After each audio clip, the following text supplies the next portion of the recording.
ಪ್ರಶ್ನೆ 10. ಕಟಾಣದಿಂದ ಪರಿಸರಕ್ಕೆ ಮತ್ತು ಗ್ರಾಹಕರಿಗೆ ಯಾವುದೇ ಅಪಾಯವಿಲ್ಲ, ಸರಿ. ಆದರೆ ಎಲೆಗಳ ಫೋಲ್ಡರ್ಗಳು, ಎಲೆಗಳನ್ನು ತಿನ್ನುವ ಕೀಟಗಳು, ಹಣ್ಣು ಕೊರೆಯುವ ಹುಳುಗಳು ಮತ್ತು ಕಾಯ ಕೊರಕಗಳ ಮೇಲೆ ದಾಳಿ ಮಾಡುವ ನೈಸರ್ಗಿಕ ಶತ್ರುಗಳ ಬಗ್ಗೆ ಏನು? ಅವರಿಗೆ ಯಾವುದೇ ಅಪಾಯಗಳಿವೆಯೇ? ಉತ್ತರದ ವೈಶಿಷ್ಟ್ಯ ಭಾಗ. ಕಟಾಣವನ್ನು ಬಳಸುವುದರಿಂದ ಎಲಿ ಫೋಲ್ಡರ್, ಎಲಿ ತಿನ್ನುವ ಕೀಟಗಳು, ಹಣ್ಣು ಕೊರೆಯುವ ಮತ್ತು ಕಾಯ ಕೊರೆಯುವ ನೈಸರ್ಗಿಕ ಶತ್ರುಗಳಿಗೆ ಯಾವುದೇ ಹಾನಿಯಿಲ್ಲ.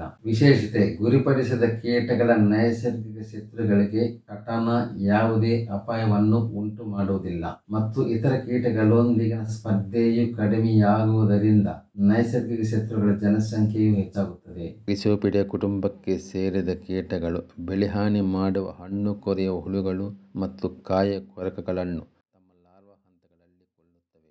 ಕಣಜಗಳು ಹಣ್ಣು ಕೊರೆಯುವ ಹುಳುಗಳು ಮತ್ತು ಕಾಯ ಕೊರಕಗಳ ಲಾರ್ವಾ ಹಂತಗಳಲ್ಲಿ ಅವುಗಳ ಚರ್ಮವನ್ನು ಹಾನಿಗೊಳಿಸುತ್ತವೆ ಮತ್ತು ದೇಹದಲ್ಲಿ ಮೊಟ್ಟೆಗಳನ್ನು ಇಡುತ್ತವೆ. ಅವುಗಳ ಸಾವಿಗೆ ಕಾರಣವಾಗುತ್ತವೆ.